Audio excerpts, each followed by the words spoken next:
Hey, what's up, good people? It's Jay Ray, the co host of Q Points, and I wanted to come to you because there are two really important ways that you can support our show. One is by subscribing to it wherever you listen to or watch your podcasts. Q Points is pretty much everywhere. The other thing that you can do is you can visit us on Apple Podcasts, on Spotify, and on Podchaser, and you can leave us a star rating. Please rate us 5 stars because you know you love Q Points. And on Apple Podcasts and on Podchaser, you can actually leave us a written review. It's not required, but it really does help to spread the word about the show, and it helps people to discover it as they're looking for new podcasts to listen to.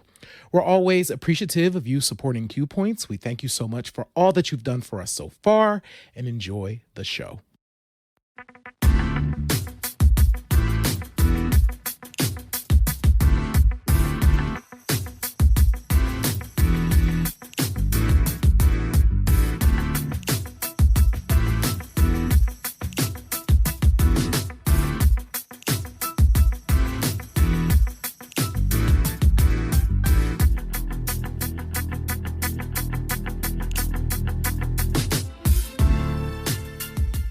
Welcome back to Q Points, your favorite podcast of music, black artistry. We are dropping the needle on black music history. I am DJ Sir Daniel. And my name is Jay Ray, sometimes known by my government as Johnny Ray Cornegay III. What's happening, folks? Jay Ray, 'twas the night before my haircut. When I tell you, my people out there that enjoy getting haircuts and you understand that feeling the night before you get a haircut because you just know that you're going to undergo that transformation. Not even just haircuts, for my people with locks, the night before you're going to get their fresh retwist and that wash, and they're going to get to that. That's how I feel right now, because I feel, and you guys, I know I look like Uncle Ben. It's fine. It's fine, but I'm getting a haircut tomorrow because it's my birthday weekend. I want to look like a human. It's your birthday weekend, Sir Daniel. Indeed. But enough about me and my haircut. Jay Ray, how you been this week? Yo, I've been really good this week. It has been an incredibly good creative week. We got some really good stuff that we announced with CMP today. I'm really excited about that. We'll make sure that we get that out to the Q Points family as well, because we want some of y'all to be in it. So I'm good. Sir Daniel, on the eve before your haircut and before your birthday weekend, how you doing? You know what? I won't be returning to work until Wednesday of next week, so I'm fabulous. I'm exquisite. We have to, everybody out there that understands this, if you have PTO, please use it. Use it. That is a word. Do not burn yourselves out. Please use your PTO. Please use your family medical leave. Whatever you need to do, take some time off for you, because it's so needed this time around. If you feel like your social battery, because I know, as gregarious as I appear and outgoing as I appear, my social battery gets low as well. Same here. And so while we're at work and we have to be facing the public and giving a lot of energy, you have to recharge and replenish yourself. So that's my word on that. But Jay Ray, this episode,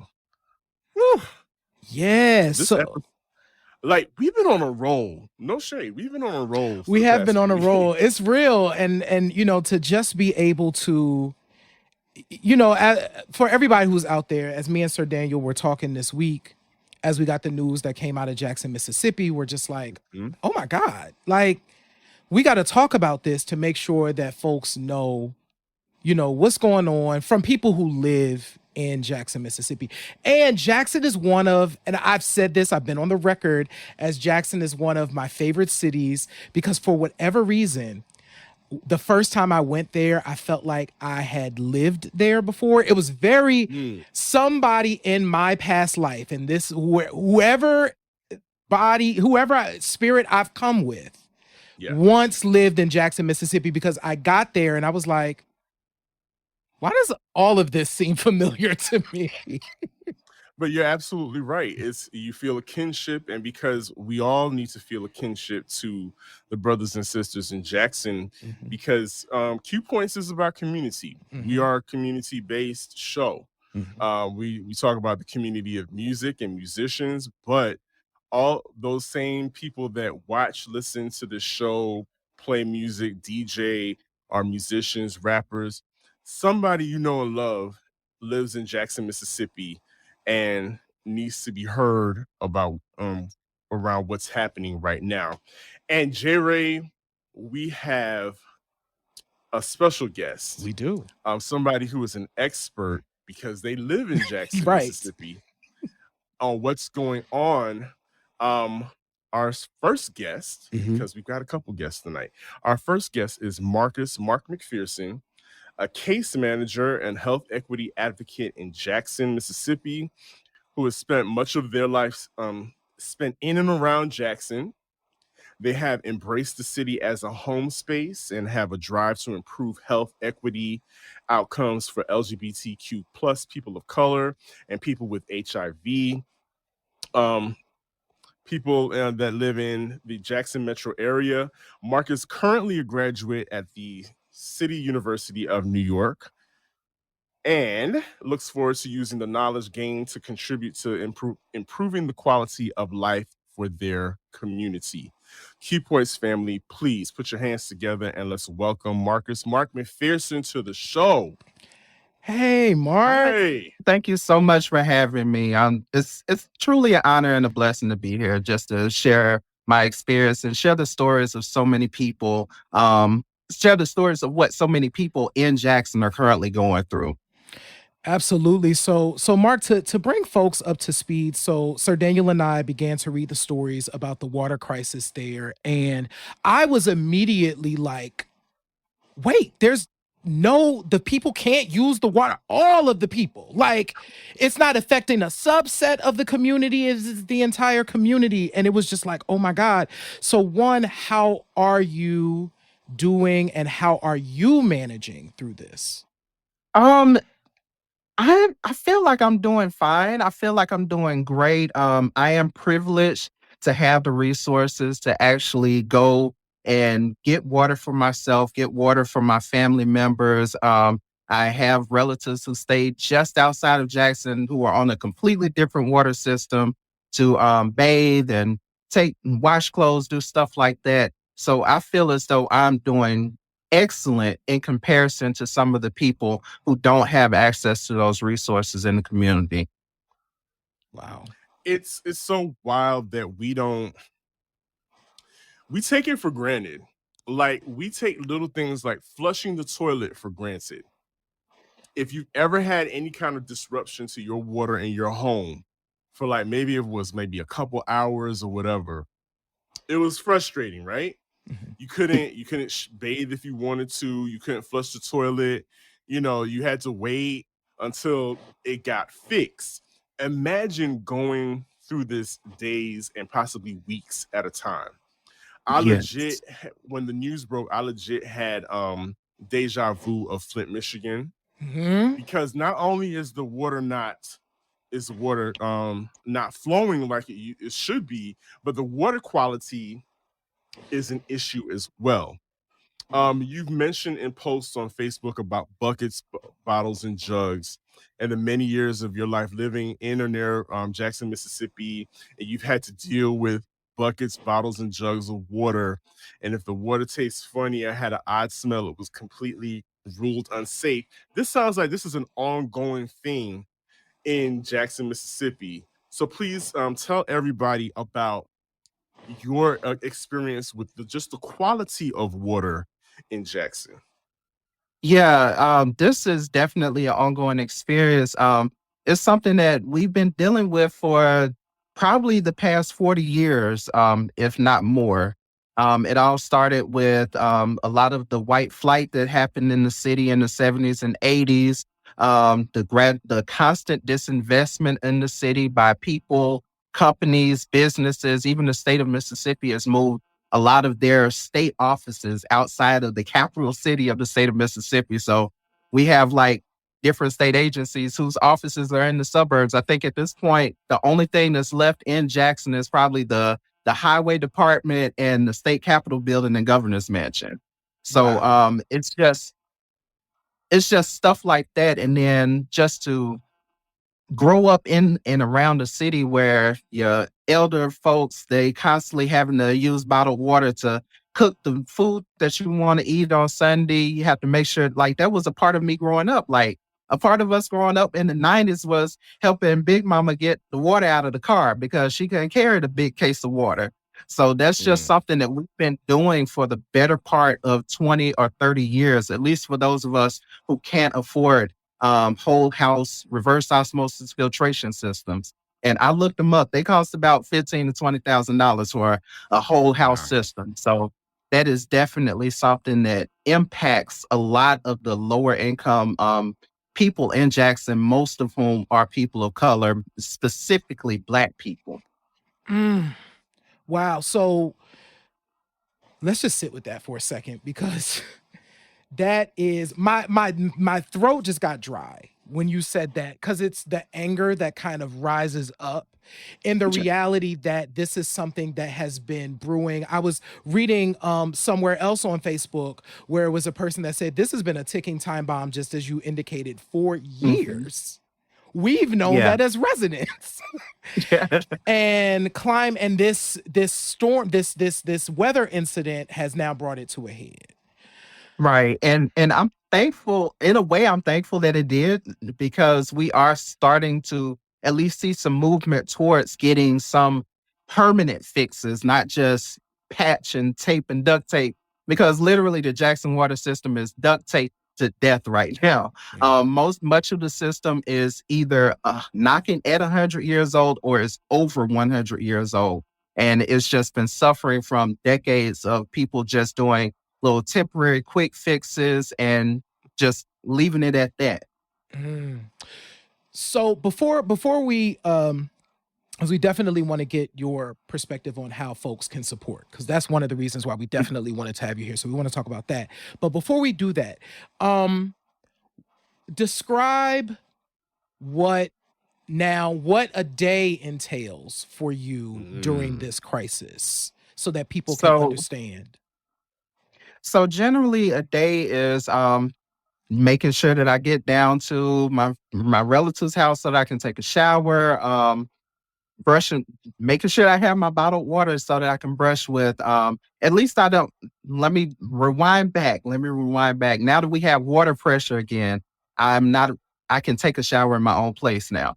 But just overall, just making sure that I have my bottled water ready to brush my teeth, making sure that there's some water ready to make my coffee in the morning, just making sure that I carry a bag full of bottled water with me to my job, just in case if I get thirsty over the course of the day, or I need to wash my hands in some water that is considered safe. Remember, I work in a healthcare facility, so we have to make sure that hygiene and all of that is kept on in top notch. A lot of times, at least the past few days when we haven't had water pressure at all, just having to adjust when I ate and drank, because I didn't want to end up being somewhere where I needed to use the restroom but didn't have access to a flushing toilet. Just making sure that our lives revolve around that. Just the other day, just Monday, I'll use that as an example. I found out that there was some bottled water in one of the local stores, so I literally left work. I just told just told my colleagues, "Hey, I got some important business I need to attend to." Left work, ran and got the water, and came back to work because I wanted to make sure that I had water at home to be able to cook, clean, do everything that I need. And that has really been our lives, like I said, for the better part of about 20 to 30 years. Wow. Oh, and I did mention the winter storm last year, the big winter storm that took out a lot of the electricity in Texas. It also came through here, and it also damaged or hurt part of our water infrastructure. And the city of Jackson was actually without water for a month and a half then. We didn't make the national news that time. our mayor actually went to the state and asked for help. The same governor that's having all the press conferences and everything now, he basically told Jackson to kick rocks. There were other cities that had priority. There were other cities that needed the state's help more than Jackson does. And Jackson is the largest city in the state. It is the state capital. But we are treated like the stepchildren of Mississippi simply because our leadership is overwhelmingly Democratic and our state leadership is a GOP supermajority. Wow. So is it safe to say call this environmental racism? Yes. I did not take any second to answer that question. It is definitely environmental racism. It is racism. It is systemic racism. It is all of the isms that plague our society right now, especially when it comes to how Black people and people of color are treated. Wow. So as J. Ray alluded to earlier, we want to, of course, give you this platform, give you this moment to reach out to the Q Points community and those beyond the Q Points community and let everybody know how we can help. Because some of us are sitting at home thinking, well, wow, that sucks. There's probably nothing I can do. But there are some things that we can do. Yes, definitely. There are plenty of things that people can do, and this is in no way an exhaustive list. I encourage people to go on Google and literally do a Google search. How can I help Jackson, Mississippi right now? But two of the organizations or entities that seem to be actually doing the work that I've personally vetted to make sure that they are actually serving the community is the Mississippi Food Network. It provides food for a lot of individuals in the state of Mississippi who are low income, who just make slightly above not being eligible to qualify for food stamps or other food subsidies. So definitely donate to the Mississippi Food Network. Another organization that came about after the emergency declaration had been declared for the city of Jackson is the Mississippi Rapid Response Coalition. You can definitely donate to them. I, I I hope that the link will be posted somewhere, but you can donate to them. And also, if you are within a reasonable driving distance of the city of Jackson and you would like to come and help volunteer to pass out water or anything, definitely go to the Mississippi Rapid Response Coalition's website so that you can sign up or ask how you can volunteer your services to help distribute water to people who need so. Wow. And we do have both of those links posted in the chat, and we will also make sure that they're in the description so that when people are listening, they can participate, they can contribute. So, our last question, because we're a music podcast and you are one of our listeners as well. What song is keeping you inspired right now? So back in 2018, around the time that our current Mayor Chokwe Atal Lumumba was elected, um, August Green did a cover of Optimistic by the Sounds of Blackness featuring Brandy, and the video was filmed in Jackson. And that song has definitely been keeping my spirits uplifted and keeping the hope alive. It just serves, and the video just shows like we are a tough breed of people in Jackson. We've been going through like oppression and depression all of these decades, but yet we're still thriving, we're still surviving. So that is definitely the song. I definitely encourage anyone to check it out. Optimistic by August Green and Brandy. I love it. I love it. Well, Mark, J. Ray and I, we stand with you in solidarity along with the residents and the brothers and sisters of Jackson, Mississippi.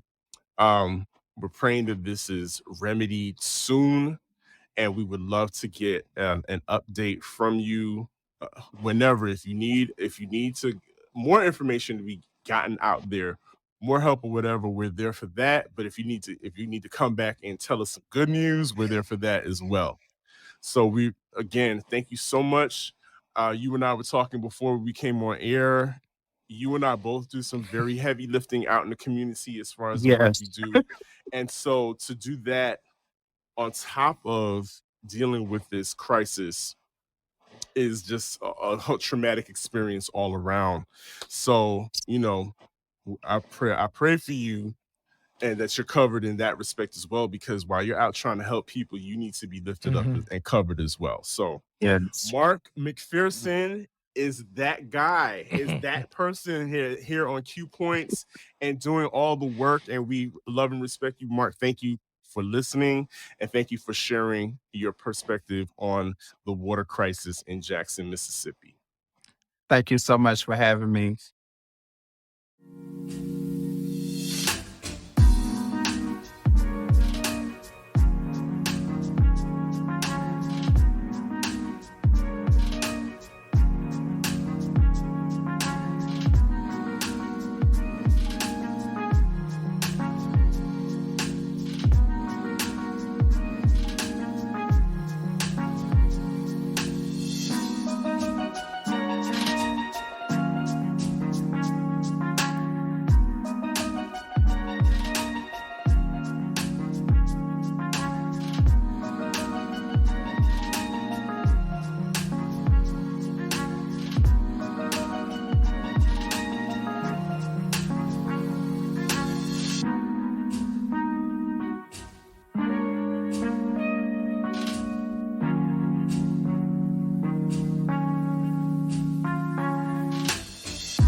Whew.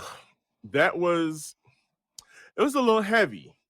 That was heavy, J. Ray. I'm not going to even lie. That was very heavy because, again, it is systemic racism at its finest. Yeah. You know, to have the leader of your state basically tell you that you're not worth the time and the resources to help because you're mostly Black and poor. Wow. Yeah. It's real out there. It is. Once again, thanks to Marq for coming through and sharing that information with the Q Points family. That was a lot. So we are going to transition. Me and Sir Daniel are going to wrap because we have an amazing guest who is going to be joining us really shortly. Absolutely. And well, we got some stuff to talk about. we're gonna change the energy up just a little bit because we got to get into some fooly wang, some fool la la, as my friend Daryl likes to call it. Because what would life be without a little foolishness to discuss? And I think at the top of the list, right before I think it was Saturday, right before the MTV VMAs, former Mad TV star and comedian Aries Spears crawled out of his bed and decided, well, no, I'll take that back. He was participating in an interview. And to the interviewer's credit, the interviewer was asking, I don't even know the whole gist of the interview, because we only saw that clip, was asking Aries about what he thought of Lizzo's music. Correct. Just the music. And we got all of this other stuff, and we know what he said. So we're not playing a clip because we all know what happened. And you know what made me so, this is just unacceptable. What's unacceptable is the idea of shaming folks about their weight. It's 2022. I don't know what to tell people in 2022 about how ridiculous it is to shame people about their weight. And on top of that, you have a person like Lizzo who's been very open about talking about her experiences around weight, her experiences around, and we've seen all the crazy stuff that people have said. And it's just like, bruh, you piled on. Aries, that was, and you doubled down on it too. Like, you was wrong out there calling it a joke. I'm tired of these jokes. The jokes weren't funny when they were jokes towards me in school. When they were jokes towards me in school, they weren't funny then. So, again, to your point, it was jokes under the guise of, I'm concerned. I'm concerned about your well-being, sis. I'm concerned about, your living and you living as long as you possibly can. You know, because he knew he was going to get dragged, which he got dragged methodically and thoroughly in the social medias everywhere. There's nowhere that Aries spirits can hide now.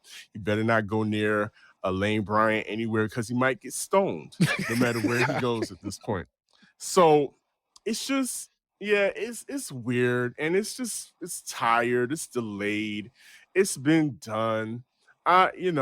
He's got a lot more things to worry about with this very this very weird story about him and Tiffany Haddish being accused of some type of I sexual I don't even know. assault, It's a lot and it's happening.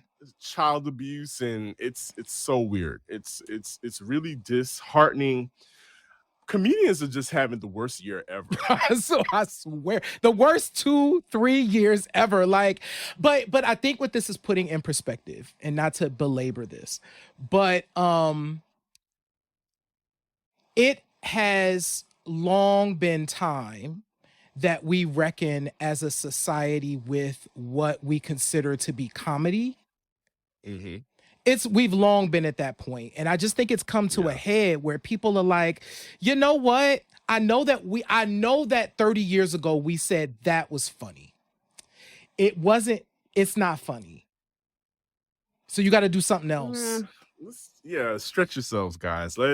Weight, sexuality, those kinds of things. You really can. There hasn't been anything new that can be said about those types of things. Those are just things that people are dealing with throughout their lives. It's just a fact. Yes. So yeah, come with it.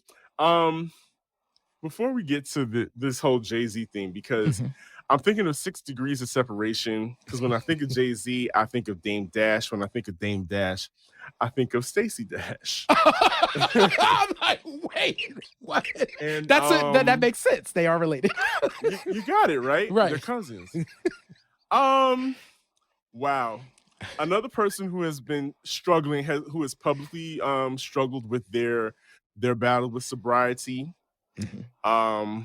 is Stacey Dash. She's also opened herself up to criticism based on her political beliefs.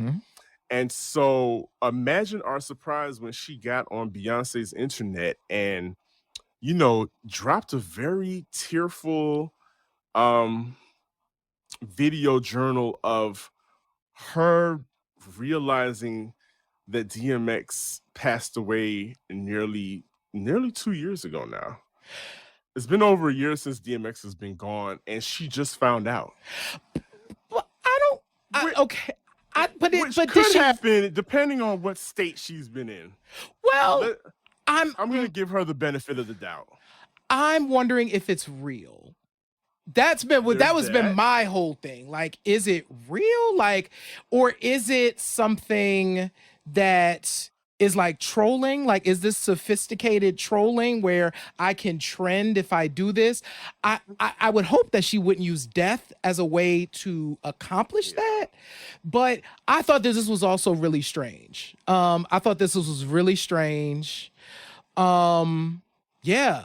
DMX passed away a really long time ago now. Yeah. It was strange. I don't know. I don't get it.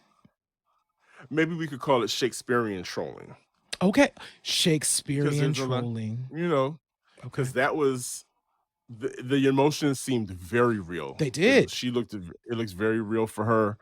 And shouts out to Stacey. Hopefully she's healing and getting the help that she needs, and she can catch up with the rest of us. Yes. So you want to go back to Jay-Z? Let's go back to Jay-Z. Let's go back to Jay. And I really so it's interesting. So I checked out the guy did. Okay, they did so much around this verse happening, by the way. Khaled, I felt like Khaled went on a whole media tour about this verse. And I mean, quite frankly, and somebody said this, I think it was Charlemagne that said it, like they probably just should have just gave Jay-Z the song since his verse was like 4 minutes of like the 8-minute song. Um Yeah. and and it is a 2022 Jay-Z verse. I'm not sure what people expected. It covers what I appreciate about the Mm-hmm. verse is Jay isn't attempting to be anything other than the billionaire that he is on the verse. I feel like rappers, when they get rich, still try to be hood, and Jay's not doing that. Like, he's No. just rapping about his life as it exists today and reflecting on the life Mm-hmm. that he had. That's grown up. That's a very grown up, mature approach to rap. I think, ever since the 444 album, Mhm. he was very intentional. Like, I'm in my 50s. Mhm. My perspective has shifted. Yes, I'm in a different tax bracket, so I have very different perspectives. I've lived several different lives. I've been the crack dealer on the corner. I've been the one that will buy a Basquiat painting at the Mhm. whim, at the drop of a hat.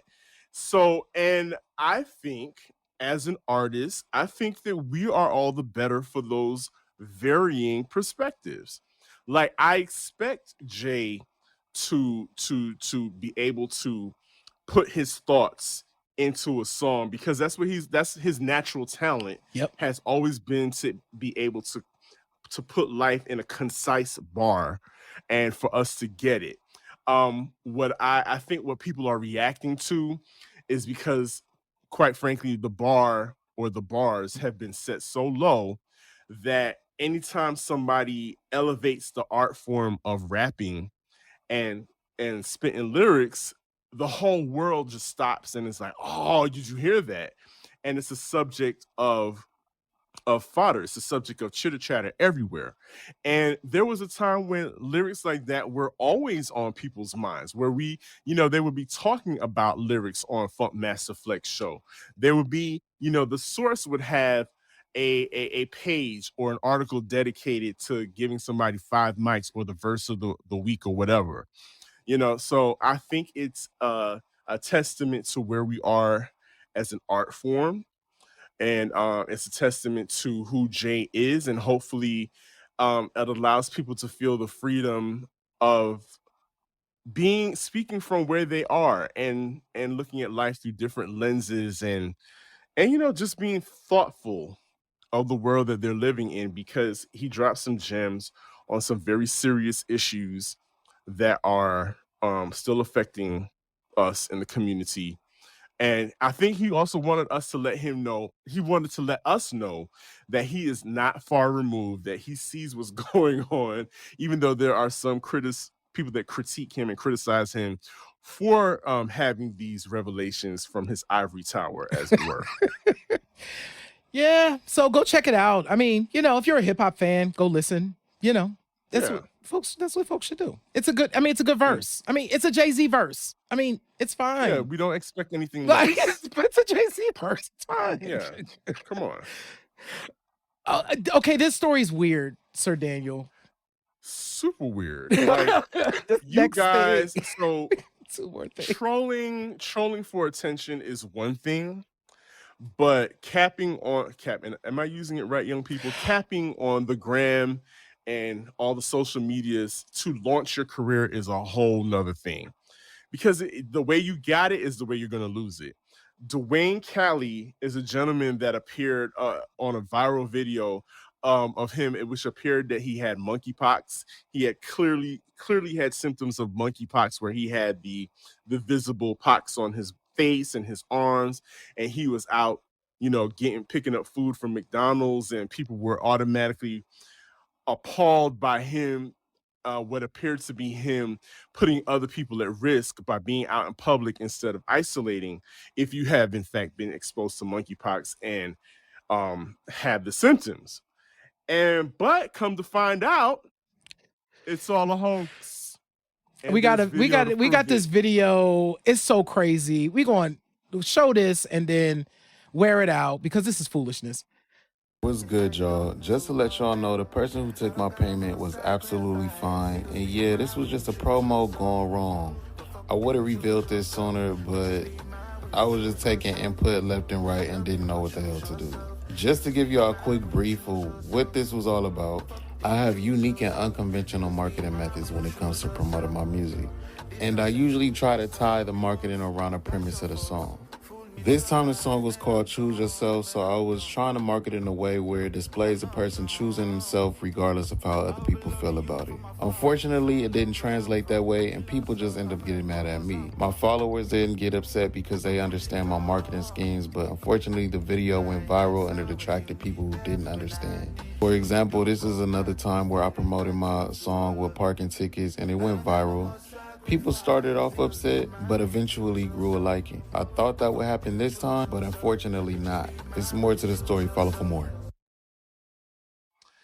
So we're at a point now where it's literally not about the music anymore. It's literally about how can I get as much attention as possible. Now, what I do with the attention when I get it is something completely different because now it's going to backfire, folks, because now we don't care about your music. Literally, who you're always going to be forever known as the person that painted monkeypox on them. This is a disease that is affecting a lot of people right now. It is spreading like wildfire. This is not. It is never going to be the time to use an illness to market a product. It's not for play, folks. It's an illness.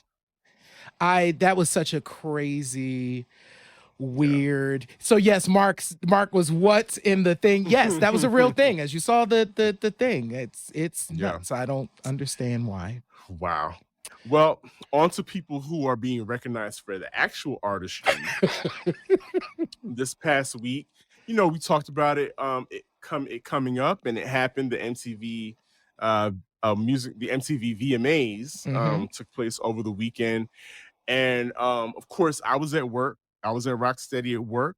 But even at work, I started seeing people tweet about what was going on. And I think so far, really, honestly, the only thing that I paid attention to was the Saucy Santana performance, which, I mean, come on.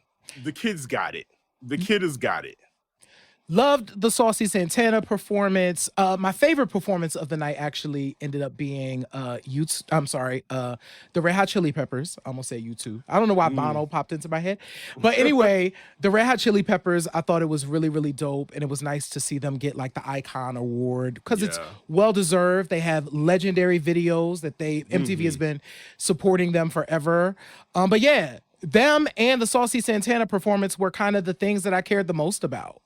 The Red Hot Chili Peppers looked amazing. They did. They're all in great shape. It was, Listen. They ran MTV, the 90s. Wow. Yeah.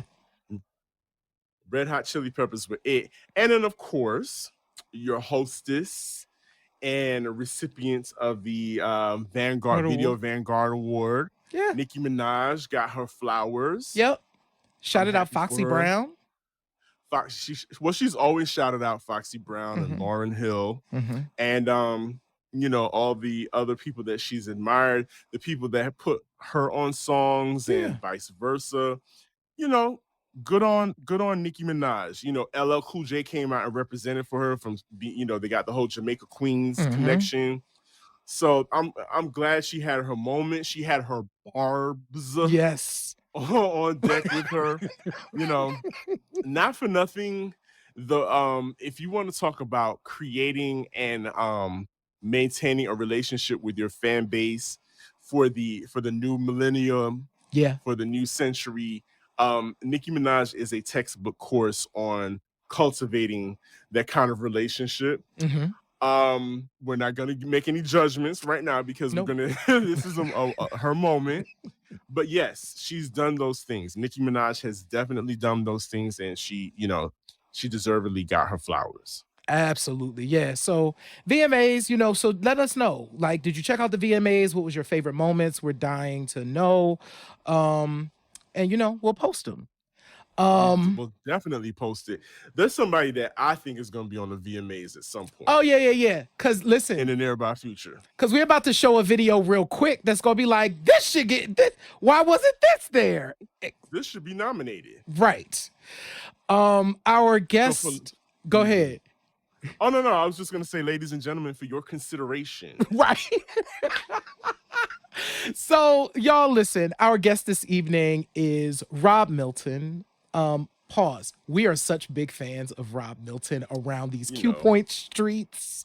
So we stand. So Rob Milton is an Atlanta-based R&B star and is a force to be reckoned with. Whether you've heard his work on Issa Rae and HBO's hit series Insecure, experienced his writing via Grammy Award-winning legend Monica's beautiful duet Friends with Ty Dolla $ign, heard his solo work or his work with his group's Cousin and Sons of James, or maybe even caught him performing somewhere between Stockholm, Sweden and Nashville, Tennessee, you have experienced the magic that he brings to everything that he touches. I can vouch for it.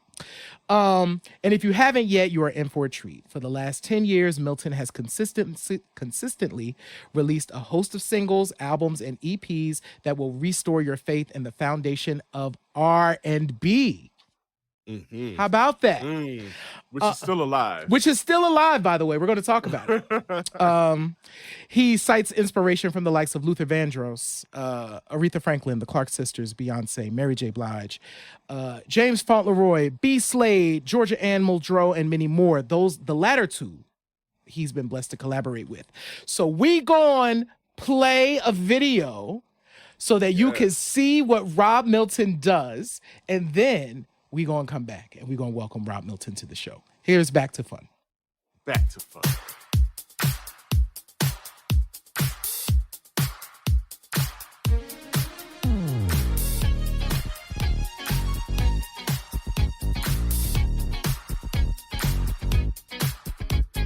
Back when I first met you, things were so fucking cool. We had such a good time. Came right over to your place. It's right there on my face. And you said, can we do it again? I just want to go back to when it felt like that. But you don't know how to act. You've taken it so far, I'm taking it too hard. Can we do it again? I just don't think we've had enough. I want to go back to fun. Just don't think we've had enough. I want to go back to fun, back to fun. Just don't think we've had enough. What's going on? I'm Rob Milton, and I'm dropping a brand new EP this Friday, February 25th. Yes, it's February, Black History Month. We need a longer month. And it's called Showtime. And it's super 70s, 80s vibes, roller coaster, Showtime, theme song featuring Warren Dumas. Check it out. Peace.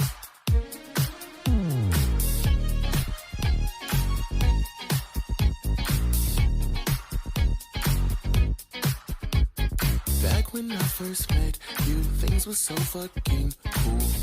We had such a good time. Came right over to your place. It's right there on my face. And you said, can we do it again? I really wanted to make music like that was universal. That like you could play at a cookout and the 9-year-old is like, you know what I'm saying? And then grandma is also like turn it up, like on all generational levels. I want y'all to have fun and dance and do all the things. So let's go. Yay, ladies and gentlemen, welcome to Q Points, the Rob Milton. What's up? First of all, let me say also what's staying of Q Points, so it's mutual. I love everything that you guys are doing, all the knowledge that you guys are putting out into the space, and just keeping people knowledgeable and keep giving the history of the things that we're listening to. And just keeping us up to date. And y'all are killing it. I love it. Well, the feeling is mutual. We love you. And let's just get into this, just chop it up. So, like, Rob, I know you heard that crazy story about Dwayne Cali and his Yeah. monkeypox hoax. Like, and I know you are real good about doing the social media thing and promoting yourself and whatnot. Would you ever go that far? The thing about being an artist right now is it's super frustrating watching stuff like that because like I know if I did something dumb like that, or for instance, if I posted a cover every day, like there are things that you could do that this would absolutely make me go viral. But I don't want to like I don't want to like bastardize my gift in that way. Like I want to create what's natural to me and do things that matter and that will last. And so while it's funny, it's also frustrating just because like the the way that video spread was y'all spreading it. So like same energy that y'all use.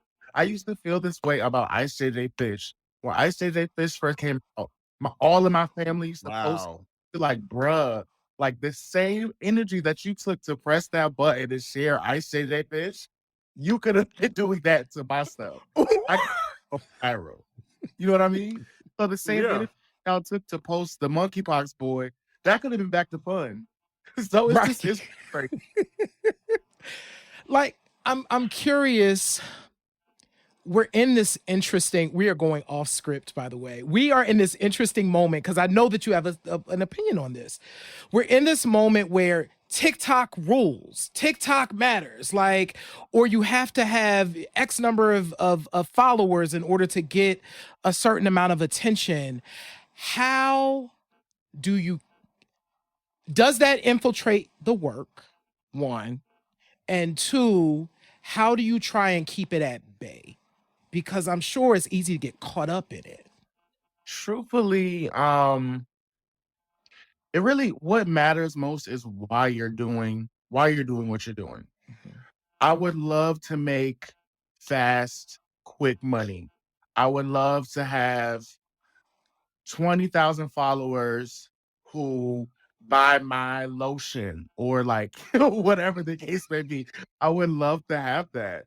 Um, but I'm doing this. What I do it because it's who I am. And so for me, the easiest thing to do is to focus on the things that I know because I also want to present my best self.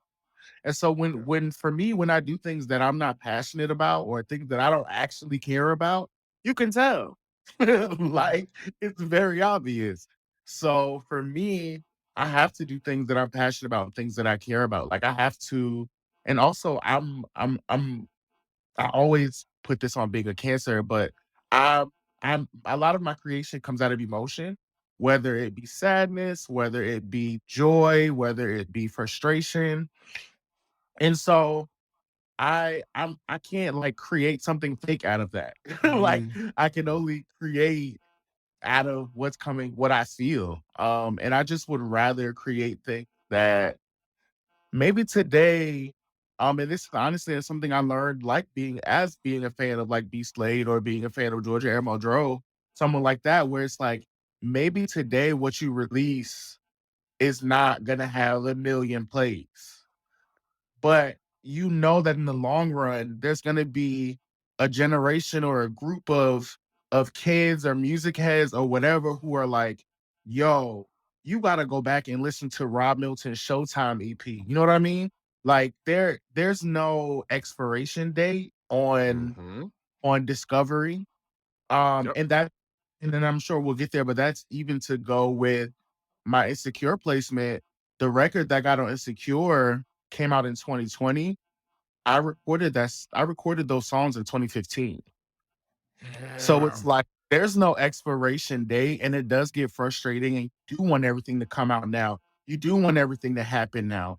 But at the end of the day, destiny and God and the way that things are set up, things are just gonna happen the way that they happen. And you have to like just either you can fight it or you can ride with it. And I don't have the resources to fight it. Mm. So so I'm just, riding my wave and doing what I'm supposed to be here to do. And it's so interesting you bring up the people that you pattern yourself after you and you're a fan of, and and I would dare say that you move in this industry because you know that you're those people that you admire are watching you, Yeah. and people and those and you leave a print wherever you go. So coming here to Atlanta, because you're not a native, but No. you've created your own roots here artistically. Tell us about that journey and getting here and creating community and building, Rob Milton from the ground up as the artist that we've come to know from coming in Atlanta. So what's crazy is I've always kind of like had my connection on the internet with a lot of different artists, from whether it be because of my own work or because of the work I used to do with Soul Bounce. Like I used to write for soulbounce.com. I used to write for Virgin Records had a blog at one point. I used to write for them. Like I used to write for quite a few different blogs and kind of I kept the loop of indie artists that I could kind of throw in between. Okay, you have to write about this new K Michelle record. Okay, great. I'm gonna write about that, but I'm also gonna write about Brick Liam. And they're like, okay, cool. Just as long as you get this done, you can do this. And so I kind of created a system of continuing to insert people like that, people like Robbie, people like just different people who truthfully I had never met, but I appreciated what they were doing. And I felt like what they were doing deserved the audience that I could give. And that's kind of always been how I have been. Even now as an artist, if there's an opportunity for me to extend to a Warren Dumas or to um just so many different people, like I just go ahead and create that opportunity while I'm also creating opportunities for myself. Mhm. Um, and so truthfully, I had went to LA, and that was also like a kind of like a lot of my stories, even prior to Secure, like back when Awkward Black Girl was on, I used to say like I feel like Issa Rae is writing my life. Probably for like the past 10 years, I've been saying that because a lot of my life happenings are they're quirky, but then they're also so like so coincidental that you know that it can't be a coincidence. And so actually I had went to LA for the first time and I performed at a show. It wasn't really a show, it was like a birthday party. And we were on a rooftop and my friend Jackie Hammond and I are like setting up the equipment. And the people that were at the party, they were kind of in this loft area, like at a table, like eating. And one of the guests from the table decides to come up and ask us, can they come help set up our equipment? And that guest was Michelle and Cello. And so I'm like, Shut no, Shut Sean, I I wait, swear, went. wait, I wait, wait, swear, wait, wait, wait. I swear. So I'm I'm like, dying for you. Whenever people drop names like that, and it just so happened to be Michelle and Cello. but like Like, that's literally how I felt. Like we were like, whoa, like what's happening? What are you doing? Right. So leaving LA that year, I was like, oh, straight up, I'm moving to LA. Like that's cool. Like I can figure this out. I'm gonna move to LA. So I'm like trying to like book shows and like get some money together. And I booked a show in Atlanta, maybe a month, 2 months later. And I came here to do the show. And the like half of the audience were those artists that I've been writing about, like Key and Martin, just like a bunch of different people. And I'm like, wow. wait, like this feels like an already built community for me. Whereas LA, it felt like something that I was gonna have to build up, which I mean, I had to do that here anyway. But something about here just felt specifically like home because of the black like as many black faces as possible. Like in every place you see black faces. That's not something that you see in a lot of places, truly.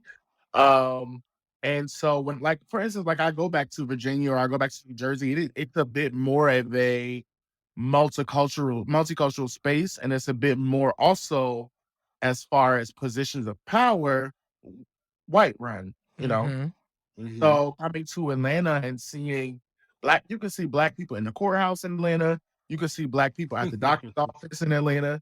You can see black people down to the deli. Like black people are everywhere. You know what I mean? And so it just felt like this feels like a bit more like a home experience for me. And so I just decided on a whim to come back. I came back a month later and I've been here for 5 years now. Um, yeah. And so, but because of my consistent interactions on the internet, and again, to the point, not me painting monkeypox on myself, or Mhm. not me like doing every new TikTok dance challenge every other week, but literally just me getting on the internet being myself, really has built a community of people that not only support me but understand me. And that's important too. Like, a lot of times we're looking for support, but what I've realized is building a community of people who get my jokes. They get my musical, like when I release something and I try to like slide it into interpolation, like they get the reference, like, you know what I mean. And so that feels a lot better than I imagine that just support feels, you know what I mean. Yes, So absolutely. You know, so I'm forming this as I say it, but as I'm listening to you, another thing about your career is making a lot of sense, because one of the things that I absolutely find fascinating about your work is the way you collaborate with people, and it feels so natural, like the moving through these eras almost. And I it's rare that people are able to kind of do that and maintain your sense of who Rob Milton is. Like, I yeah. don't feel like you're becoming something else. You're just kind of exploring a lane and it shows up differently. Is that am I reading that right? No, that's accurate. And I've always been, truthfully, prior to moving to Atlanta, most of my writing was me by myself in a corner in my apartment. Mm. Like the Sons of the James record, um, outside of the music that DJ Harrison created, like the lyrics and all of that, I literally wrote that whole project in my loft apartment in Richland, Virginia, like in my bedroom. But moving to Atlanta, and to go back even then, I collaborating has always been important to me, because you you become a better you when you're able to work with someone else. Like when you're able to have someone else's outlook. Like if I'm able to create a song and there's space for you to fit your outlook on it and to add to it, absolutely. You know what I mean? And but I will say, moving to Atlanta really strengthened that for me, because when I moved here, so when I did the show here, um the young lady that was headlining is actually my group member, Crayon, but at the time she was Bree Hightower. And I met her that day and I said, hey, it's just something about her felt like kin to me. And so I was just like, hey, on my set, like I'm singing a cover. Would you want to sing it with me? And we ended up singing it together. And from there, just over time, like we spent more time together, and we like started, her and another young lady would sing backup for me. And then it turned into a whole thing of us being a group and such and so forth. All of that is history. But being here really taught me how to be free in creating when it comes to collaborating. Because prior to that, again, like I said, I was used to me being in my space, creating my idea, sending you the track, and then you add your idea onto it. But moving here allowed me to understand the freedom of being able to,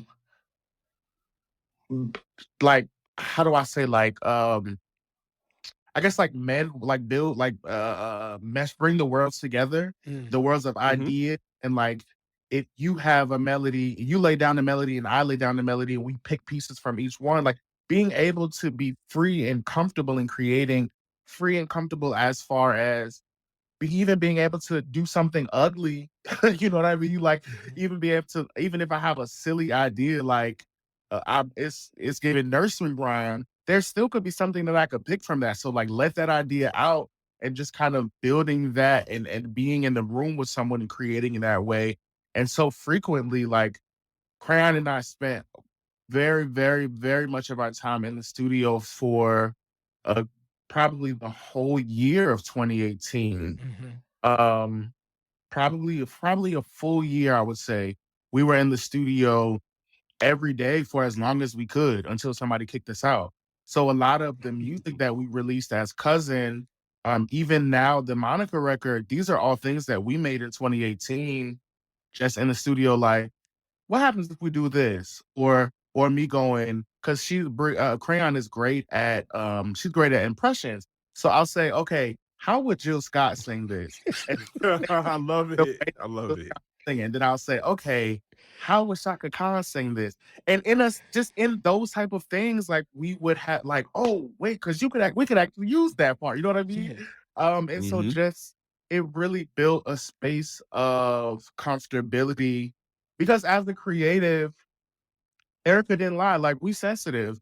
And so if I put out an idea and you shoot it down, naturally I'm gonna be like, I'm gonna build up a wall. And so collaborating and creating with other people has taught me to be able to just be completely free and just let it come out the way that it is and build on the idea, be comfortable enough to be able to say, okay, this isn't good, let's try it this way. Be comfortable enough to be able to say, your idea was good here, my idea was good here, but the goal is to make a perfect song. So how can we piece these together? So Atlanta definitely, absolutely strengthened my collaboration bone. But also, on the flip side, I've had some extremely weird experiences with people in Atlanta. I've had some unfortunate like friendships fall or like over like weird stuff. Like it's been cycles of like up and Yeah. like this is a great experience. Whoa, what's happening? Yeah. Like, but Yeah. I mean, you realize eventually that that's life, and life has cycles. And but I wouldn't trade not one moment and not like one person that I've met. There have been so many people, and I would say maybe 50% of them ended up being weird to me. But like we had great experiences. I've written great songs about those experiences. And I genuinely it's hilarious because I turned 33 this year. So you think like I'm not like a teenager, but like I feel like I grew up in the last 5 years. Like Yeah. Yeah. feel like I grew up in Atlanta. Truly. You most definitely have. And so one, I am dying next time I see Crayon or she pops us, I want to hear the Shaka Khan impersonation. I want to too. You know my eyes perked up like that's one. I want to hear that. I want to hear that. And two, just thinking about the fact that you guys were very intentional and used your time wisely while you were in the studio, while you had access to it, because a lot of people, if you're trying to get in this business, studio time is not cheap. So that's excellent. That's a lot of foresight that you guys had and future planning and just using your time wisely. We jokingly, J. Ray and I titled this show Rob Milton Will See You Now because when the Monica and Ty Dolla $ign record dropped, we were like, oh, the kid is about to be out of here. The kid is about to be out of here, so let's get on his schedule while we can. And it's all about all things. I will have time for y'all. So absolutely, thank you. But no, we were just so proud of the fact that this had happened for you because we know the work ethic. We know what you put down, and what I've noticed personally, I've noticed that you're like a manifester. Like you and I have that in common. We will say something, we will write it down, we will put it out in the atmosphere, and dag nabbit if that thing don't come to fruition. But Monica, you've written a song that Monica from College Park, a banger too, is singing, and you're up to over 10 million views now. Actually, it's at 13 now on YouTube, on the music video. Crazy. So just walk us through how that collaboration came about. Truthfully, it was a record that we initially, the start of the record where it started from us. It was a song that so Dana Johnson, the incredible Dana Johnson, who is Avery Sunshine husband, producer extraordinaire. we had went over and he gave us some music to like sift through and see if there was anything we wanted to work on. And one of them was this guitar loop, and it was really, really dope. But a lot of times he would play stuff for us and be like, "Oh, this was just something that I was at the airport and like I was bored." And we're like, "What? This is amazing." And this is what So came out. yeah. So we would go to their house on Sunday. I believe it would be Sundays, and then we would leave with the CD of music. By the end of the week, we would come back with all the songs finished. And so he's like, "What are y'all doing? Like, what's going on?" But it was just like, we have time. Okay, let's knock out another song before somebody comes knocking on the door to get in the studio. Mhm. And so, and, every time I can't speak for everybody, but every time I finish a record for the past 5 years, we've had to run it back a million times. Like we would leave the studio like in the car, like listening over and over, like, wow, like wait. And when it came to Friends, it was just I can't lie. Like the first day we did it, we were in the car listening to it. And we're just like, it's something about this that's like, this is the one. Like, I don't know how, I don't know Mhm. why, I don't know when, but like this is the one. Um, and long story short, we ended up passing it through Tasha Couture, who is also an incredible producer. And she added some magic to it and ended up getting it to the ear of Monica. And we're here today. Quite a few years passed, but it took some patience and some time and some believing, and it really, really, really came to pass. And it's funny with the thing that you said about manifesting. Truthfully, I don't know. It was at some point, I want to say maybe my second year here, I started saying this thing where I started saying shoot all shots.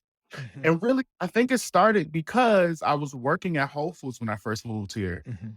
And and there was constantly people coming in from Avery Sunshine. I met Lynn from Girlfriends. She was like my homegirl for like a month. Like so many would come in. And to even to that point, the way that I connected with who I now call Uncle Dana or Dana Johnson was because they would come in, and literally from the first day they came in, I was like, "Hey, Auntie, Uncle, come in." They were like, and I I'm like, love "Yeah, it. go ahead, come to my line." So they would come to my line, and then like every time they would come in, they would come to my line, and it would just kind of build a relationship there. And then they ended up hearing me on the podcast, and they were like, "There's something here. Like, I really think we should work together." And I've been working with Dana Johnson ever since. Every project that I've released over the past couple of years has been co-produced and mixed and mastered by him. And it's really I would say like we have really great producer artist chemistry. Mhm. It feels really good, and I'm really glad to be able to have that and to be able to work with somebody as talented and incredible as him. But yeah, Friends is just really a beautiful thing, and he again, like as I said, he played guitar. And then Tasha Couture, she added her magic to it. Mhm. And then Ty Dolla Sign, he kind of I think he like kind of rewrote my verse and added some stuff, added Mhm. his flair. But he's like singing down on the record. It's really it's mind blowing, truly. Also, like I said this earlier this week, but to move to Atlanta, and to place a record where Monica is just like it's iconic to me. Mhm. Nobody else has to think it's iconic, but to me, it is iconic. Right. Because we all grew up listening to Brandy and Mhm. Monica a Dark Child Mhm. for hours on end, watching the video and like all of that R&B magic. And truly, I think that our generation of R&B artists would not exist without that moment and Mhm. without moments like that and without both Monica and Brandy's catalogs. Mhm. So it just feels really good, and it's you said a thing earlier about the way that I move and trying to I can't recall how you said it. Not trying to impress, but like trying to keep in mind the people that influence me and Mhm. how Yes. presenting them. But truly, it's the moments like these of them acknowledging my gift Mhm. that really keeps me going. Like it's the moments of me being able to hit up B Slade, who was literally someone that I have listened to like since the year 2000. Like When he was I, Tone. Right.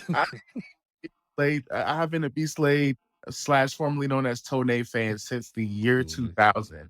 And I have followed every era. I have been like, I really, because truly a lot of what he was doing in the gospel realm, and even if you look at it outside of the gospel realm, it was trailblazing. Right.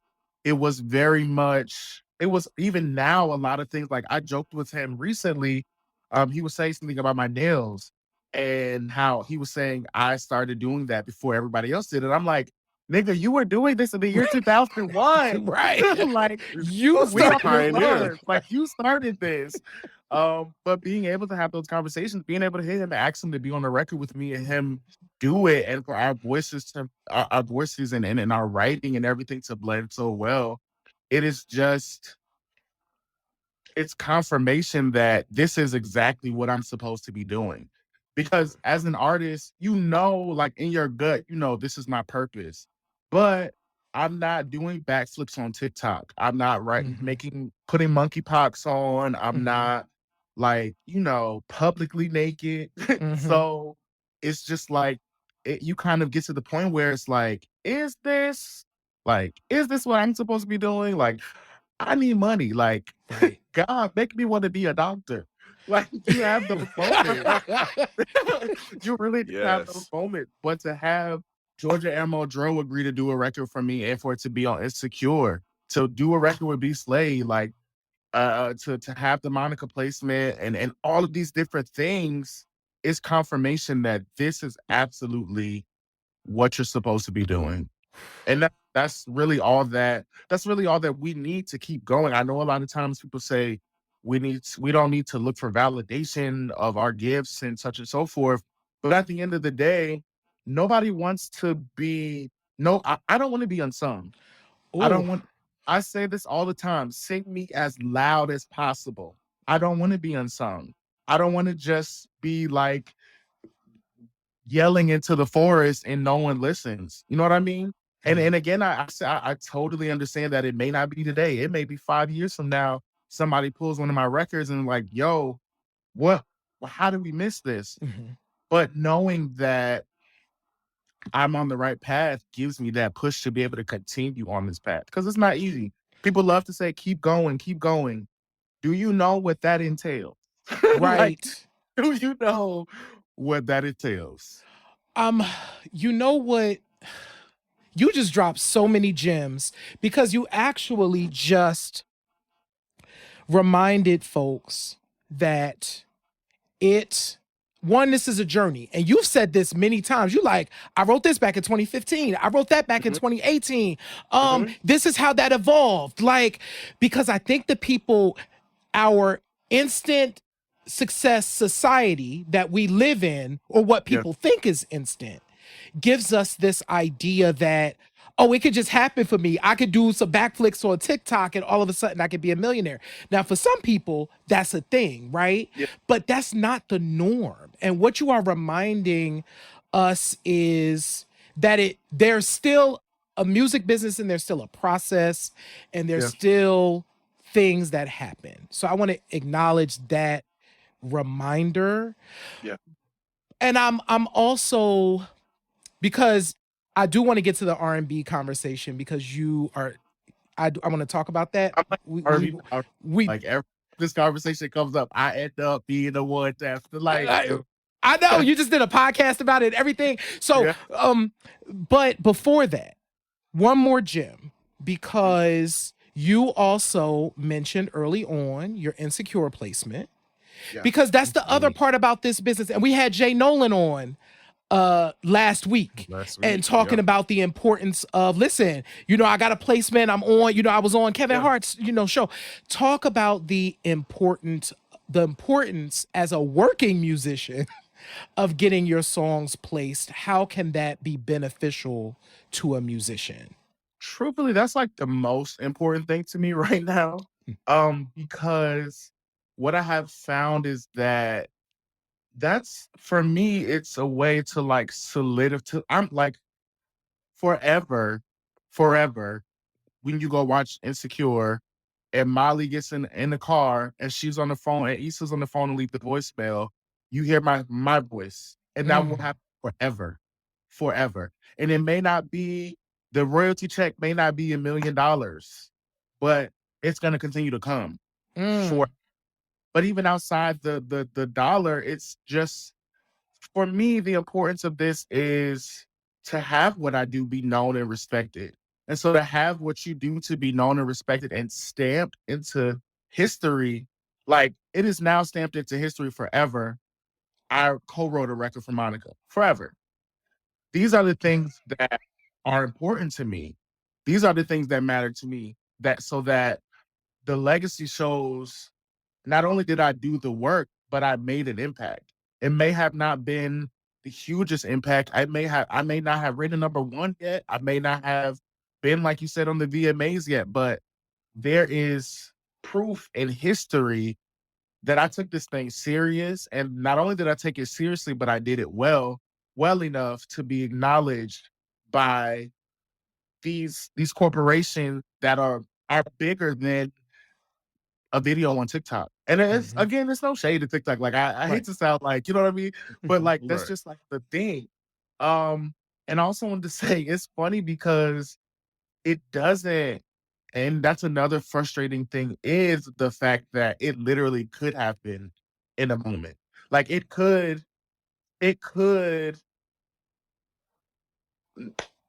for instance, Jay-Z could go randomly go on Twitter right now and post my song, and that would literally shift everything. And so it is frustrating to know that that type of, like, that is a possibility and that exists, which is why I'm very big on also shoot all shots, because it is also about networking. And it is also about presenting your best self. And I know I went off topic, but it is all about presenting your best self when you interact with people and when you network. So when I met Issa Rae in 2012, we had no idea that she was gonna, like, years later get a folder from an indie label that I was working with that she had no idea I was connected to.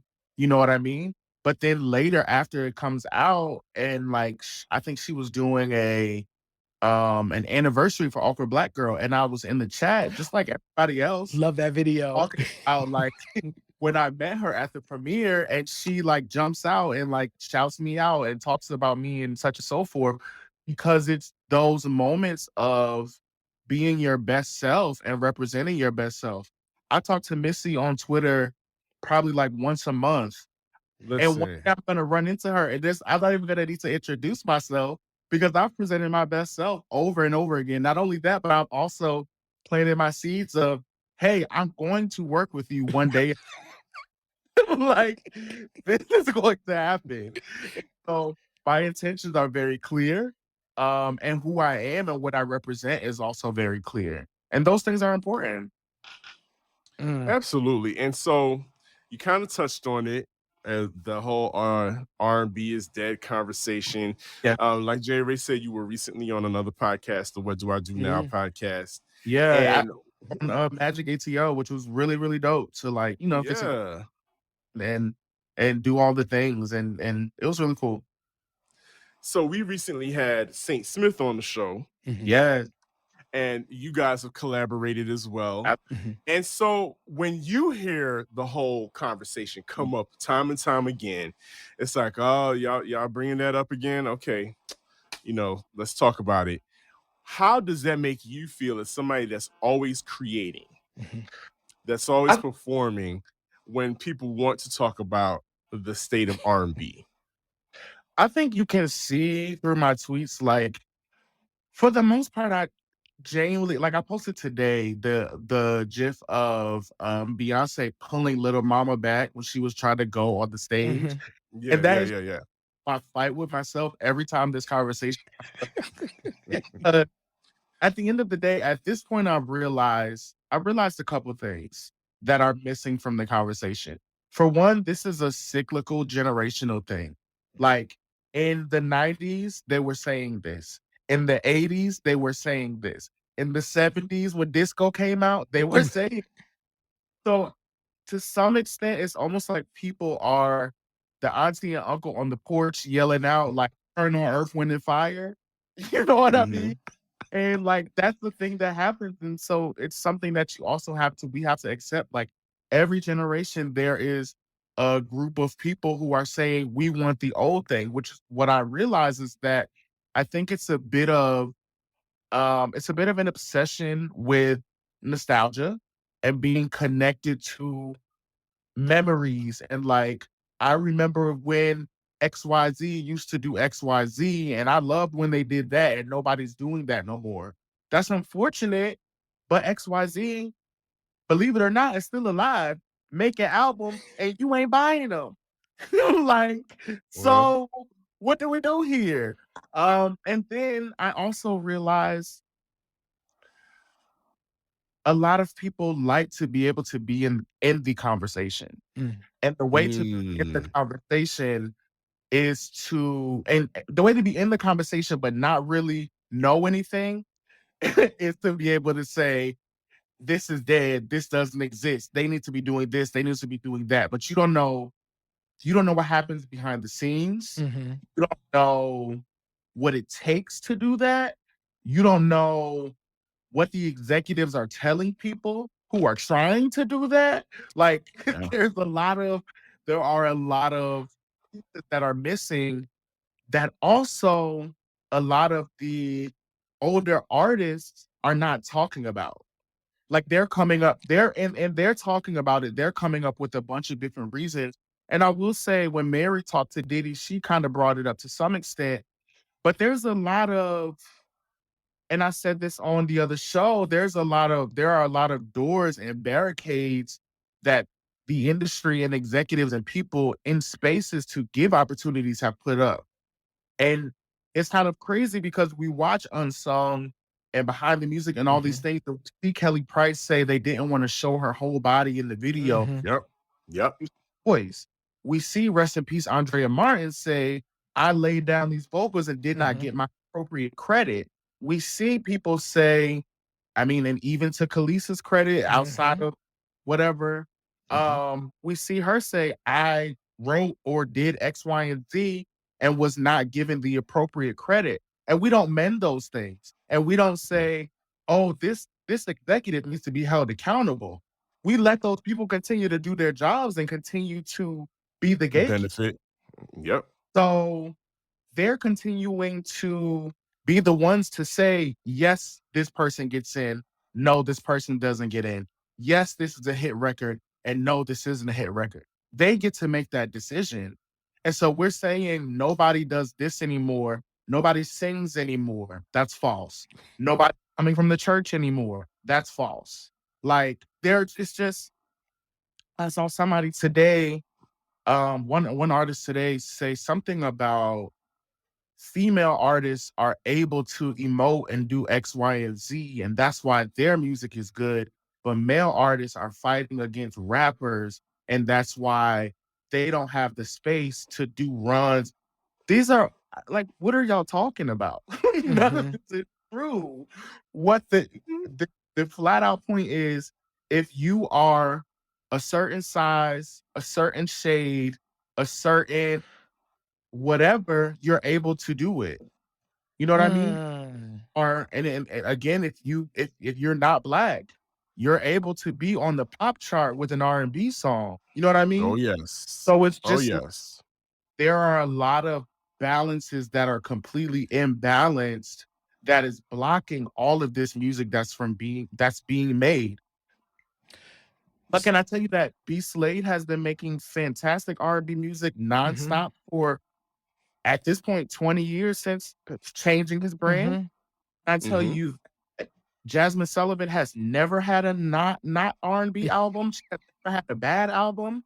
Like, can I tell you that there's so many people, Alex Isley, Rick, even we saw Ron Shirley earlier, Corey Jane. Like, there are so many of us that are out here making not only R&B, but like high level R&B. Like we're actually out here. Like if you listen to Showtime, and this is not to big myself up, but if you listen to Showtime, it wasn't no like play. Like No, it wasn't. there was no granted, I've played around with different sounds, but with this record specifically, there were no trap sounds, there were no raps, Mhm. there were no. It was full out stories. It's giving you lyrics. It's giving you storytelling. It's giving you a period piece. It's giving you all. Even when people are saying, "Oh, it doesn't sound like X, Y, and Z," Showtime sounds like what y'all are saying R&B is. You know what I mean? And if you go back to my album last year, All Mhm. Boys, I, I gave you a little bit of reggae R&B. Mhm. I gave you a country spin. I gave you like there was literally everything. I gave you 2000s Candy Shakespeare. Like Right. it's literally everything. And so it's like not to only shine a light on my music, but it's just like there's so many of us who are out here creating and having to open doors for ourselves, and y'all are saying, well, this doesn't exist. No, it exists. There's just not, you're not giving it the platform. And then on top of that, a lot of those platforms don't exist. Like for MTV to do the VMAs, they have not shown a music video all year. Right. That's crazy. That's crazy. Like you have not shown a music video all year. How do you do a award show of the best music videos when you've never shown one? Mm. You so Rob, there are so many points. One, it's just so many gems being dropped. Yes.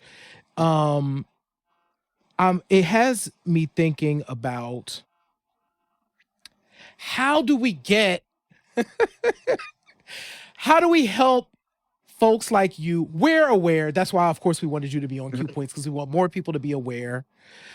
Um, as an artist, as a creative, what would you like to see on the market today to help you and folks like you to get more attention on the work that they're doing? Truthfully, this is how you do it. Like the show that you all do, you all are not only talking about the past, but you're talking about what's happening now. Mhm. You not only have people like myself, but like Smith come here and Medino Green and like share our art.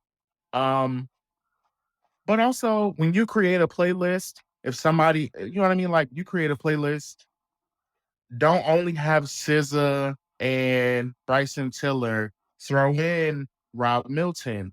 Throw in Warren Dumas.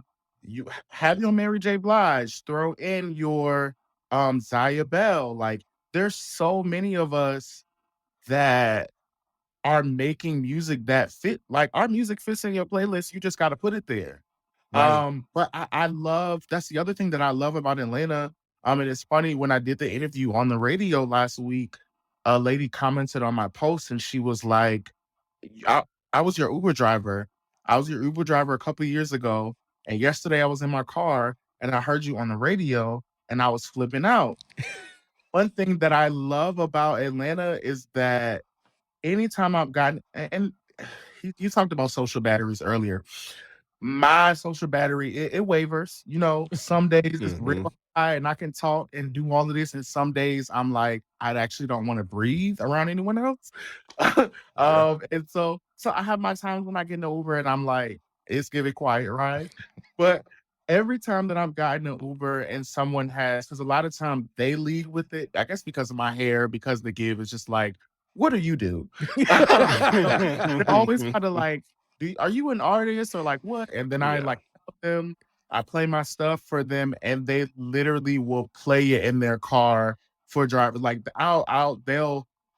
see them again like months later or years later, and they're like, "Yo, I've been playing your song in my car every ride," and people are asking who it is. It's stuff like that. It's stuff like you see me post my music video, share it. You know what I mean? Mhm. Like, tell somebody about it. We're putting so much money and time and energy into it. And no, we're not expecting like I don't want sympathy. Like this was my chosen journey. And I knew that it wasn't gonna be easy. I know that it's not gonna be easy. But in the same token, you see me doing the thing that you're saying doesn't exist. Mm. So where you could go, where you take your time to go type that message, R&B is dead, nobody's doing this. You could be typing a message. Wow, look at what Rob Milton put out. This is crazy. Please listen. Right.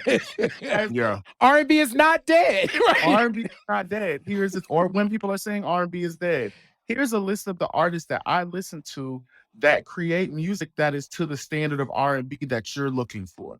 Because at the end of the day, another thing that I have realized is that over time, there's always been different vibes, different energy levels, different sounds, different this idea that, and to me, it's revisionist historian, this idea that prior to now, everything was so pure, 90s R&B, everybody went to church, everybody could sing. It's not true. Baby, I was there. It's not true. When I tell you when I say they were wearing Mary J. Blige out, like the adults were wearing Mary J. Blige out. Like, what are you all listening to? Turn that off. But now look at her. There are even some 90s artists, which I don't want to name names, but there's some of them who have had fantastic songs. But even now, when you see them perform and you go back and watch their older performances, you're like, there was no point when they could sing. There was actually no point when their voice was good. They just had good records. Yeah, the mics were on. Definitely were on. It's unfortunate. And that's another thing. That is another thing that is blowing me. Oh, the mics are on. The mics are on. So many of our faves mics have been off for years, child. First of all, if you watch Soul Train, every mic was on. All of them. Don Cornelius didn't do that. Don Cornelius was like, "You're lip syncing on this here show." So absolutely. I saw somebody post a thread on Twitter with it was like Patti LaBelle and Shaka Khan, and they were like, their mics they never lip synced, and I'm like, I'm sorry to tell you, but everybody lip syncs sometimes. Everybody lip syncs sometimes. You got to sing to a track sometimes. Also, just because your microphone a little wet, you got a little auto-tune in your mic, it don't mean that you can't. Y'all are making things up at that point. It's almost like they're raising the standard to be like, this doesn't exist all the way up here. Because in the 90s, it was up here and now it's down here. But really in the 90s, it was right where we are right now. All of the lyrics, even now they're saying the lyrics are too toxic. You're telling me the song, Baby When We're Grinding, I get so excited. You're making it hard for me. You're telling me that was a love song? You listen to Do Me in 2022 and you will be like, that made it through. Listen to all of that. What? Don't Be Afraid by Aaron Hall. Aaron Hall. Oh my God, that's when I tell you that's the rapiest song ever. Keith Sweat's. There's a right and a wrong way. Or no. There's one of the joints from his first album. I'm like, this is unacceptable. It was on when my mom was in the car last summer, and I said, this song is completely unacceptable. This song is unacceptable. Unacceptable. But yeah, I just feel like, if you want to have something to talk about, spend your time talking about the things that are happening that you like. There are so many artists that I don't like that I would never listen to, but you have never seen me talk about them. Because why would I talk about what I don't like when I could talk about all of the artists that I love that are here doing fantastic things that deserve to be talked about, that deserve to be heard, that deserve to be seen? So I just think it's just it's time to be more intentional about what you're adding to that conversation. When you see that conversation, be specific about what you're saying and about who you're telling. You go listen to this. Oh, okay, you like X, and people don't like comparisons, but at the end of the day, okay, if you like Jill Scott, I know a girl right now that's making something that's similar to that. Oh, you liked, they're saying there's no groups. Hi, cousin. You know what I mean? If D'Angelo was your thing back then, my group Sons of the James, it's D'Angelo, but it's of that descendant. It's a descendant of that. You know what I mean? So there are people out here doing what you want to hear, what you want to see, what you want to feel. It's unfortunate that you do have to do a little bit more work now. You do have to go check a playlist. You do have to go. But for me, and I think that's also the difference is music lovers and consumers are two different things. Because those of us, we're always gonna find new music. I'm always gonna find I sound Little Dragon like through somebody. You know what I mean? I sound like you always gonna find, even I keep saying Alex Isley, but I found Alex Isley through somebody like through the grapevine, like, oh, one of the Isley kids got a and oh, I want to go hear that. You go look it up. Yeah, absolutely. That's the excitement for me, but I also understand that that is not everybody's energy. There are people who are used to getting it straight off the radio, straight off of MTV, straight off of BET. But now you have to do, there's a little bit more work you have to do.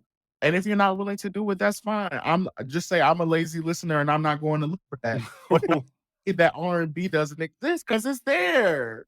It's there. So and listen, like I said, even go back and look at the artists that you're saying you miss. uh-huh. Some of those people, like I interviewed Coco on my podcast last year, and I talked about I Missed Us, the SWV's last 2 albums, which to me, and this happens to me a lot, but I feel like those have been their best albums because I feel like they were grown up and settled into a space of understanding their voices together and being able to have everybody sing lead and like jump around and really play around, and they picked some really incredible songs on those last 2 albums, some really great covers and interpolations, and I feel like those albums were barely received. You know what I mean? And you can kind of tell in even in the conversation with a lot of older artists, it's like they're like, oh, I don't want to put out an album anymore. I'm just gonna tour because they feel like no one's appreciating it. So what does that tell you? That they've been doing this whole time, but y'all have been not paying attention, listening to the toxic thing that you're saying exists, and now you're like, oh wow, nobody's doing the other thing anymore. I wonder why. Like, Because there's no some lose.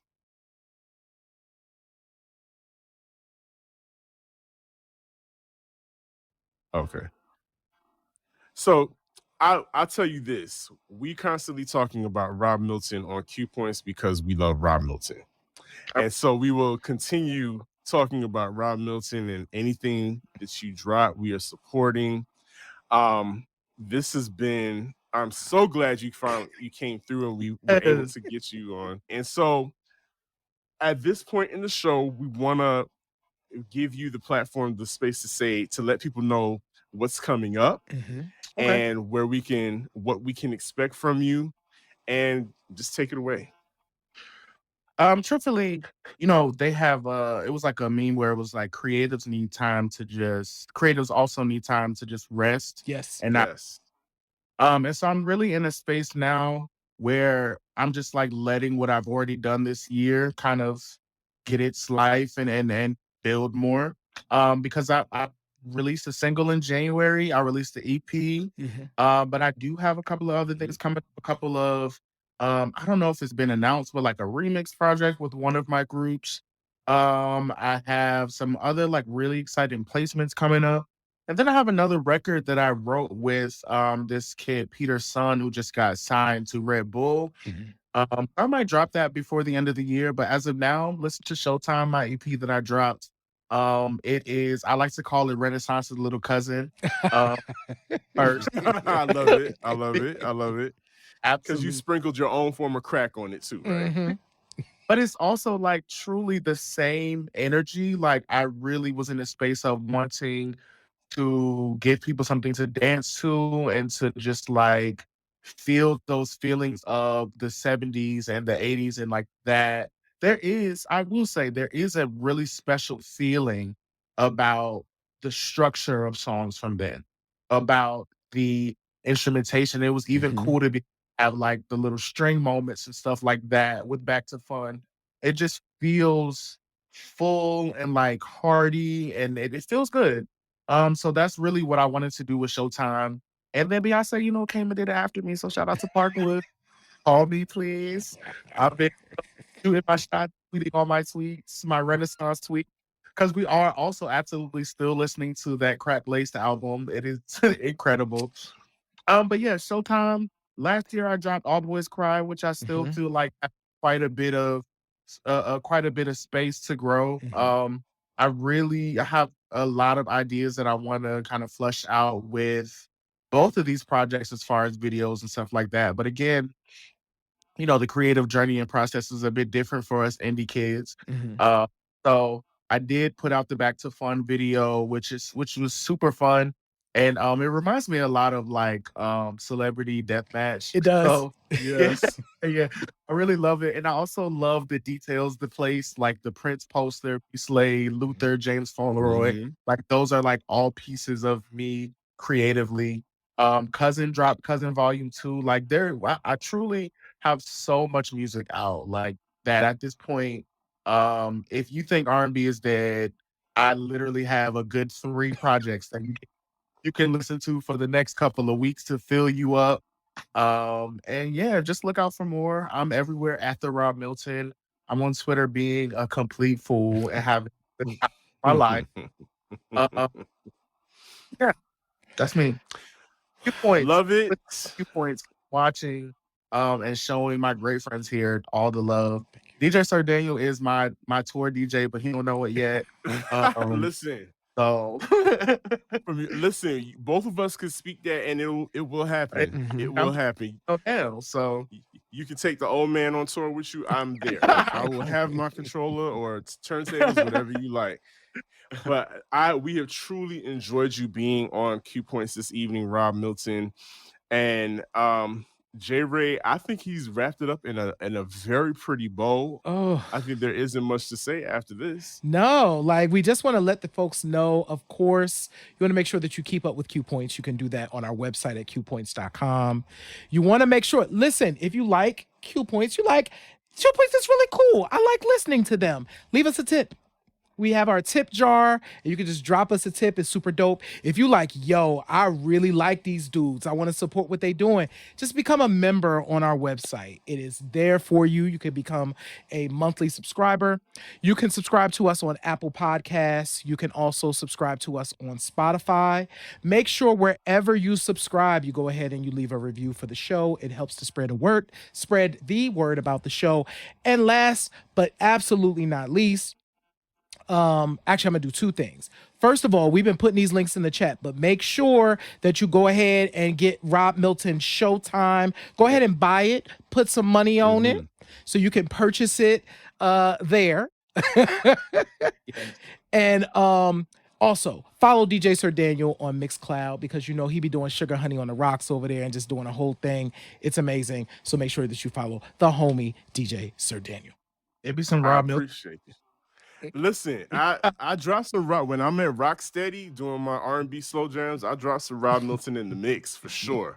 Brett, So I really but the monkeypox and the COVID, it be holding me back. It really We get it. I got you. It's all good. It is all good. But friends, what do I always say in this life? You have a choice. You can either pick up the needle or you can let the record play. I am DJ Sir Daniel. And my name is J Ray. And that person. And that is Rob Milton. And this has been Q Points, dropping the needle on Black music history. Peace. We'll see you on the next go round. Peace.